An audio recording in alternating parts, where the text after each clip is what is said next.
পিএসজির কাছে 4-1 ব্যবধানে হেরে চ্যাম্পিয়ন্স লিগের কোয়ার্টার ফাইনাল থেকে বিদায়ের 2 দিনের মধ্যেই নতুন দুঃসংবাদ বার্সেলোনার। সমর্থকদের বর্ণবাদী আচরণ ও শৃঙ্খলা ভঙ্গের ঘটনায় বার্সাকে জরিমানা করেছে উয়েফা। ইউরোপীয় ফুটবল কর্তৃপক্ষ বলেছে 10 এপ্রিল প্যারিসে চ্যাম্পিয়ন্স লিগ কোয়ার্টার ফাইনালে প্রথম লেগ খেলতে গিয়ে পিএসজির মাঠে অনিয়মে জড়িয়েছিলেন বার্সার সমর্থকেরা। সেদিনের ঘটনায় পৃথক 3টি অভিযোগে 32,000 ইউরো জরিমানা হয়েছে বার্সেলোনা, যা বাংলাদেশি মুদ্রায় 37.5 লাখ টাকা।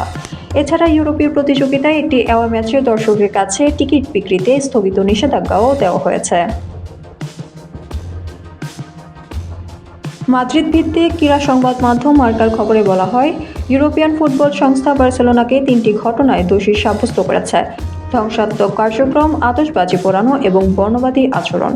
এর মধ্যে সর্বোচ্চ 25,000 ইউরো জরিমানা হয়েছে বর্ণবাদী আচরণের দায়ে। পার্ক দ্য প্রিন্সেসে ধ্বংসাত্মক কার্যক্রমের মাধ্যমে আসন নষ্ট করায় জরিমানা 5,000 ইউরো। এ বিষয়ে আগামী 30 দিনের মধ্যে বার্সেলোনাকে পিএসজির সঙ্গে যোগাযোগ করতে বলা হয়েছে। এছাড়া সমর্থকেরা আতশবাজি পোড়ানোয় জরিমানা হয়েছে আরও 2,000 ইউরো।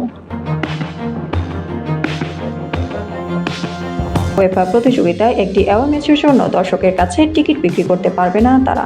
তবে এই সাজা আগামী বছরের জন্য স্থগিত থাকবে। ঘটনার পুনরাবৃত্তি হলে কার্যকর হবে। যে ম্যাচের দর্শক আচরণ ঘিরে জরিমানা, সেটিতে 3-2 ব্যবধানে জিতেছিল বার্সেলোনা। তবে পরের সপ্তাহে ফিরতি লিগে 4-1 ব্যবধানে হেরে শেষ 8 থেকে বিদায় নিয়েছে জাভি হার্নান্দেজের দল।